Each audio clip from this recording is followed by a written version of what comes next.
Hi good morning जी, क्या हाल चाल है। आईसीएमआर डीएचआर जेआरएफ 2026 के आंसर की बात कर रहे हैं और कट ऑफ की भी। ये इस वीडियो का पार्ट 2 है। जो आप लोगों ने मेमोरी बेस्ड क्वेश्चन भेजे थे उसी के हम सॉल्यूशंस की बात कर रहे हैं आई फ्लाई के सेफ तरीके से, मतलब शॉर्ट, एक्यूरेट, फास्ट और एफिशिएंट। क्वेश्चन नंबर 11 है, thymine dimers are primarily caused by. कई तरह की चीज़ें डीएनए को डैमेज करती हैं। जब भी कभी अल्ट्रा वायलेट लाइट का असर डीएनए पर देखेंगे हम लोग, तो अक्सर ये असर हमें थायमिन डायमर के रूप में देखने के लिए मिलता है। दो थायमिन अगर अगल बगल में है एक स्टैंड पर, तो वो दोनों आपस में जुड़ जाते हैं। फिर इसको रिजोल्व करने के लिए हमने देखा था कि एक न्यूक्लियर एक्सचेंज रिपेयर सिस्टम होता है और डीएनए फोटोलाइज भी होता है बैक्टीरिया के अंदर, इकोलाई में। तो ये उसकी कहानी थी। तो थायमिन डायमर के लिए आपके पास आंसर है यूवी रेडिएशन। एक्सरे डीएनए में डैमेज करते हैं, वो डीएनए को तोड़ भी देते हैं। केमिकल म्यूटेशंस आमतौर पे बेस चेंज कर देते हैं। और हीट शॉक से डीएनए डीनेचर होता है, तो ज़्यादा करने पर डीएनए टूट भी सकता है। क्वेश्चन नंबर 12 है, a mutation that convert a codon into a stop codon is called. तो भाई सीधा सा इसका आंसर है नॉनसेंस म्यूटेशन। और ऐसा क्यों होता है? देखिए, मान लीजिए कि कोई अमीनो एसिड कोडोन है और म्यूटेशन होने के बाद में वो एक स्टॉप कोडोन में कन्वर्ट हो गया। स्टॉप का मतलब है कि अब इसके लिए कोई अमीनो एसिड नहीं है। तो ये एक नॉनसेंस बात हो गई एक तरह की, इसलिए इसे नॉनसेंस म्यूटेशन कहा जाता है। म्यूटेशन बहुत तरह के हैं, अलग अलग कैटेगरी के हिसाब से हम उनके अलग अलग नाम रखते हैं। जैसे कि फ्रेम शिफ्ट म्यूटेशन का मतलब है कि अगर कहीं पर कोई न्यूक्लियोटाइड ऐड हो गया या डिलीट हो गया, याद रखिएगा ये 3 का मल्टीपल नहीं होना चाहिए। मतलब 3 न्यूक्लियोटाइड ऐड हो गए, डिलीट हो गए तो इफेक्ट नहीं आएगा। 1 या 2 न्यूक्लियोटाइड ऐड हुए या डिलीट हुए, तो जिस भी जगह ये ऐड डिलीट हुए उसके बाद के आगे का पूरा डीएनए का मैसेज बदल जाएगा, कोडोन्स बदल जाएंगे, उसका फ्रेम चेंज हो जाएगा। तो जिससे जो प्रोटीन बनेगा वो प्रोटीन पूरा ही अल्टर्ड हो जाएगा। इससे टोटली अल्टर्ड प्रोटीन मिलता है, इससे ट्रंकेटेड प्रोटीन मिलता है। इसलिए ये दोनों के दोनों जो म्यूटेशंस हैं, इसका रिजल्ट है लीथल आमतौर पर, या फिर खतरनाक हमें इफेक्ट देखने को मिलता है। मिससेंस म्यूटेशन में क्या होता है कि कोडोन चेंज हुआ। अब आपने देखा होगा कि जो हम बात करते थे कोडोन्स की, कुछ अमीनो एसिड को कोड करने के लिए मोर देन 1 कोडोन अवेलेबल है। तो अगर कोडोन चेंज होकर के दूसरा कोडोन जो बना है ये भी सेम अमीनो एसिड कोड करता है, तब इसे बोलते हैं हम लोग साइलेंट म्यूटेशन। मिससेंस में क्या था कि है दूसरा कोडोन किसी और अमीनो एसिड कोड कर रहा है। अब हो सकता है उससे इफेक्ट डेलीटेरियस देखने को मिले, या फिर ये भी हो सकता है कि उसका इफेक्ट देखने को ना मिले। अब जैसे तुम्हें याद होगा कि एक सिकल सेल एनीमिया नाम की डिजीज होती है, हीमोग्लोबिन वाली, उसमें ऐसा ही पॉइंट म्यूटेशन है और वो मिससेंस म्यूटेशन का एग्जाम्पल है। तो साइलेंट म्यूटेशन में डीएनए बदलाव तो आया, लेकिन आपके प्रोटीन में कोई चेंज नहीं आया, इसलिए प्रोटीन नॉर्मल फंक्शन कर रहा है और ये इंसान डीएनए बदलाव होने के बावजूद भी नॉर्मल ही है। तो क्वेश्चन नंबर 12 का जो करेक्ट आंसर था वो था बी। अब आती है बात क्वेश्चन नंबर 13 की। तुम्हें याद है ना, नकल के लिए भी अकल चाहिए होती है वाली बात करते हैं हम लोग। मास्टर जी ने कहा जी एक आर्टिकल लिख के लाओ अपने हिसाब से, आप और अपने आप से, और आपने क्या करा, इंटरनेट से फटाफट डाउनलोड की चीज़, कॉपी पेस्ट मारा और भेज दिया मास्टर जी को। इससे हम प्लेगरिज्म बोलते हैं, क्योंकि आपने कट पेस्ट किया, ये गलत नहीं है, लेकिन आपने रेफरेंस नहीं दिया कि आपने कहाँ कहाँ से क्या लिया है। तो जनरली जो आइडियल तरीका होता है वो ये होता है कि आपने पेपर पढ़ा, पढ़ने के बाद में जो उसने कंक्लूजन दिया है, जो आप ऐड करना चाहते हैं अपने पेपर के अंदर, उस कंक्लूजन थोड़ा सा मॉडिफाई कर दो अपने लैंग्वेज में, और वो लाइन लिखने के बाद में कहीं पर आप ब्रैकेट में मेंशन भी कर देते हो कि भैया ये इस बंदे की बात थी जो हम यहाँ यूज़ कर रहे हैं। तो ये प्रॉपर तरीका होता है। तो जब हम ये काम नहीं करते, हम किसी और के वर्ड्स, आइडियाज़ या वर्क को हम अपना बता करके दिखाना शुरू कर देते हैं, तो इसे हम बोलते हैं प्लेगरिज्म। क्वेश्चन नंबर 13 का ऑप्शन नंबर ए है करेक्ट आंसर। अब आती है बात क्वेश्चन नंबर 14 की। The vector of malaria is, हो सकता है यहाँ कुछ लोग अटक गए हों या फिर बेवकूफ़ बन गए हों, क्योंकि मलेरिया सुनते ही मेरे दिमाग में पहला आता है प्लाज्मोडियम। बट भाई उन्होंने वेक्टर पूछा है, पॉजिटिव एजेंट नहीं पूछ रखा। वेक्टर का मतलब है कि ऐसी कौन सी गाड़ी करके जा रहा है ये कि एक बीमार से हेल्थ में पहुंच जाता है। तो गाड़ी का नाम तो भाई यहाँ मच्छर वाली कहानी है ना, एनाफिलिस। ये कम से कम ये 4 वैरायटी हैं जो कॉमनली मलेरिया को लेके जाती हैं, मतलब मलेरिया के पैरासाइट को लेके जाती हैं। पैरासाइट प्लाज्मोडियम है, लेकिन ले जाने वाली गाड़ी का नाम है एनाफिलिस मॉस्किटो। तो वेक्टर की कॉन्सेप्ट को ध्यान रखो। करेक्ट आंसर था option number C. Then question number 15 है, DNA double strand breaks are repaired by which high fidelity mechanism. अब सोचो कि तुम्हारे पास बुक है और बुक में से कोई पेज नंबर 100 से लेकर के और पेज नंबर 120 तक कोई फाड़ के ले गया, तो भाई ये इन्फॉर्मेशन लॉस्ट हो गई। अब आपसे कहा गया कि जो किताब फट गई है इसको वापस जोड़ दो, जो कि किताब के 2 टुकड़े हो गए थे। 100 पेज पे एंड हो रहा था और 121 से शुरू हो रहा था अगला वाला टुकड़ा। तो एक तरीका तो यह है कि आपने जस्ट गोन लिया और दोनों किताबों के टुकड़ों को मिलाकर चिपका दिया, जिसे हम बोलते हैं non homologous and joining.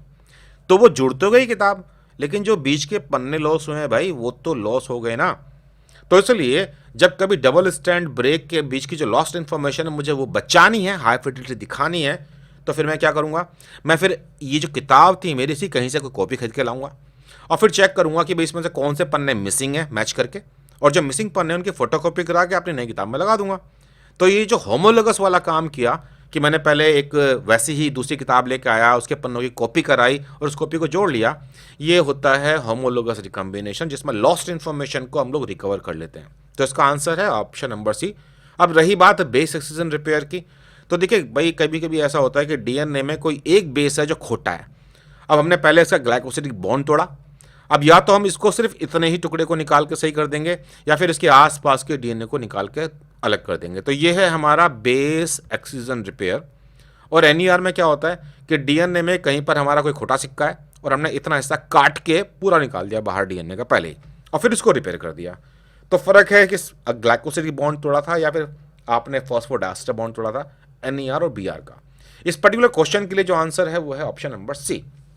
Question number 16 है मोजेक्स। भाई हमने सुना है कि जो ह्यूमन की फीमेल्स होती हैं उनके मूड का कुछ पता नहीं चलता, कब बदल जाए। सिर्फ मूड की बात नहीं है, उनकी जो सेल्स हैं उनके सेल्स के डीएनए भी अगल बगल की सेल का बदला बदला हो सकता है। देखिए होता क्या है कि ह्यूमन फीमेल्स के पास दो एक्स क्रोमोसोम होते हैं, एक पापा से मिला है और एक मम्मा से मिला है। अब दोनों एक्स क्रोमोसोम एक जैसे होंगे ऐसा तो नहीं होने वाला ना, जीन्स की कॉपी डिफरेंट हो सकती हैं। तो जब वो जाइगोट बना था फर्टिलाइजेशन होने के बाद में, जिससे वो महिला बनने वाली है, और मल्टी सेलुलर स्टेज पहुंचा था, तो उसी दौरान अलग अलग सेल ने डिसाइड किया कि हम किस एक्स क्रोमोसोम को एक्टिव रखेंगे, क्योंकि ह्यूमन फीमेल की सेल में एक ही एक्स क्रोमोसोम को एक्टिव रखने की क्षमता है, वो दोनों एक्स क्रोमोसोम एक्टिव नहीं रख सकती। तो किसी एक एक्स क्रोमोसोम को गुटली मुटली बांध के एक कोने में डाल दिया जाएगा, जिसे आप बार बॉडी बोलते हो।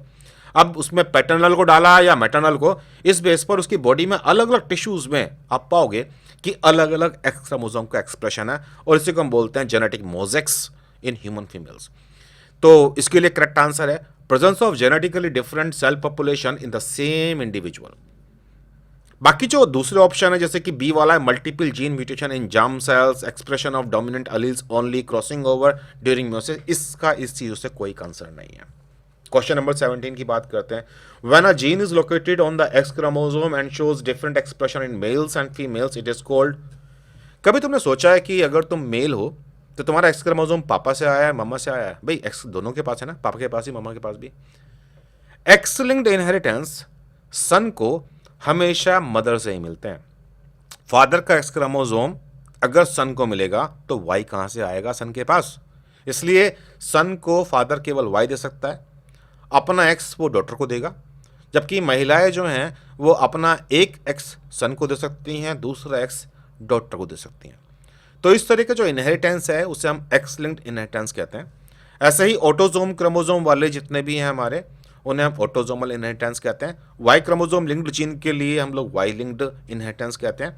और जो माइटोकॉन्ड्रियल जीन्स हैं, अब तुम्हें पता है कि माइटोकॉन्ड्रियल जीन्स जो है आपके पास फादर मदर दोनों से नहीं आती। माइटोकॉन्ड्रियल जीन केवल माँ कॉन्ट्रीब्यूट कर सकती है, सन को भी और डॉटर भी।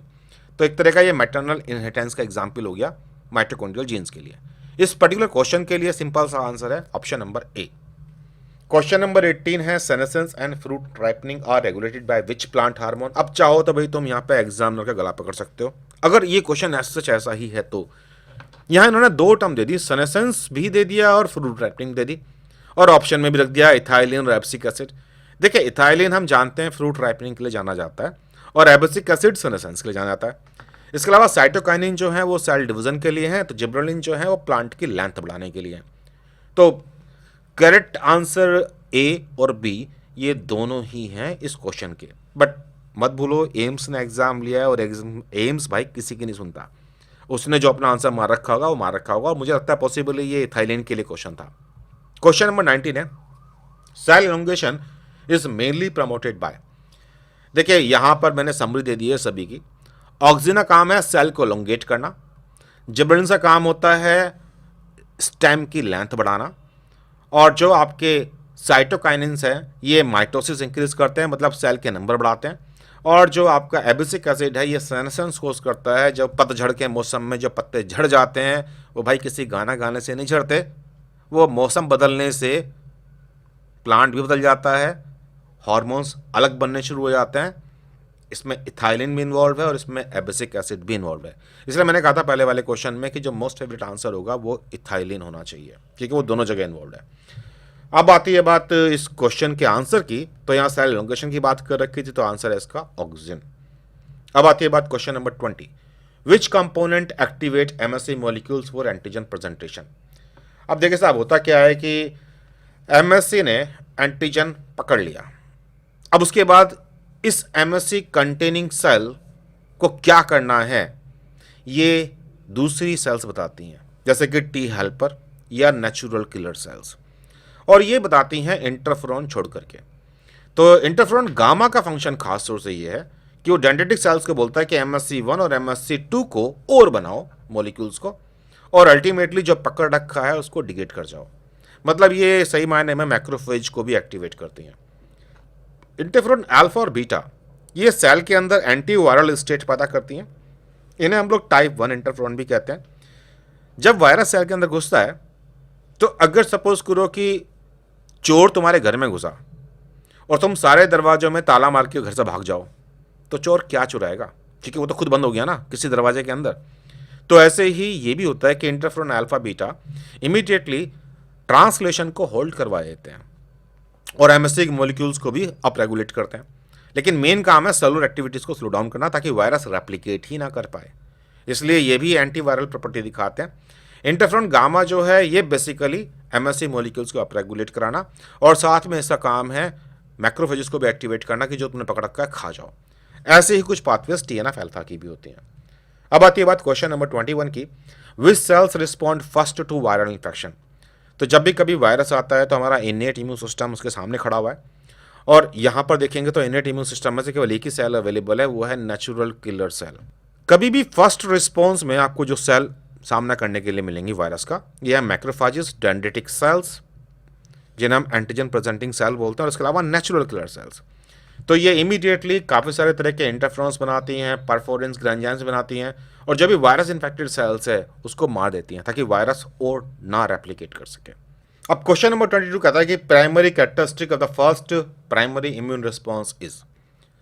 समझिए कि आपके सामने कोई एक चोर पहली बार सामने आया, तो क्या तुम उसे इमीडिएटली अपनी फोटोग्राफिक मेमोरी में कैप्चर कर लोगे? देखिए, अगर ये चोर तुम्हें बार बार मिल रहा है तो तुम इसे ज़्यादा जल्दी पहचान पाओगे। तो शुरुआत में जो फर्स्ट रिस्पॉन्स होता है, जब भी कभी कोई एंटीजन पहली बार बॉडी के अंदर आता है, तो इट टेक टाइम, 7-8 दिन लग जाते हैं एक प्रॉपर इम्यून रिस्पॉन्स पैदा होने में। शुरुआत में IgM बनते हैं पहले 5-6 दिन, और फिर उसके बाद में IgG बनने शुरू होते हैं, और ये बहुत बड़ी अमाउंट में क्वांटिटी नहीं है। लेकिन अगर दोबारा से इन्फेक्शन हो जाए इससे पहले कि मेमोरी पूरी गायब हो, तो इस बार क्योंकि memory B cells already ready हैं, तो वो इमीडिएटली विद इन 3 डेज एक हाई रिस्पॉन्स पैदा कर देती हैं, और वो भी पहले के मुकाबले ज़्यादा मात्रा में। तो प्राइमरी रिस्पॉन्स जो है वो स्लो ऑनसेट है with low antibody concentration. Absence of IgM नहीं होता, सबसे पहले बनने वाले एंटीबॉडीज में IgM है। रैपिड और स्ट्रॉन्ग रिस्पॉन्स आपका ये सेकेंडरी रिस्पॉन्स है, प्राइमरी नहीं है। रैपिड मेमोरी सेल फॉर्मेशन जो है ये भी आपके इसके अंदर ही आता है, जहाँ पे और मेमोरी सेल बड़ी मात्रा में जल्दी जल्दी बन गई हैं। तो क्वेश्चन नंबर 22 का करेक्ट आंसर है ऑप्शन नंबर सी। iFly के साथ आप इसी तरीके से गेट, CSI या NET, DBT और बाकी एग्जाम्स की तैयारी कर सकते हैं। क्लासेस ज्वाइन करने के लिए आपको एक मुझे व्हाट्सअप करना पड़ता है, फिर हम लोग कोर्सेज डिफाइन करते हैं, फिर आप डिसाइड करते हो कौन सा कोर्स ज्वाइन करना है, रजिस्ट्रेशन की प्रोसेस एंड ऑनलाइन क्लासेस आपके स्टार्ट कहीं से भी। iFly के बारे में और भी जानकारी पाने के लिए आप #iFlyNetGate का इस्तेमाल कर सकते हैं या मुझे व्हाट्सअप कर सकते हैं 9013902981। चलिए फिर जल्दी मिलते हैं ICMR के और क्वेश्चनों के सोल्यूशन के साथ नेक्स्ट वीडियो में। और हाँ, इंपॉर्टेंट रही बात कट ऑफ की, तो देखिए इस एग्ज़ाम की कट ऑफ अभी तक जितने लोगों से मुझे मालूम पड़ रहा है, अप्रोक्सीमेटली ये मान के चलिए कि 80% से ऊपर जाने वाली है। क्वेश्चन बहुत टफ नहीं थे, बहुत लोगों ने क्वेश्चन किए हैं, तो कट ऑफ हाई जाने की उम्मीद है, अराउंड 80% के आसपास। Thank you very much.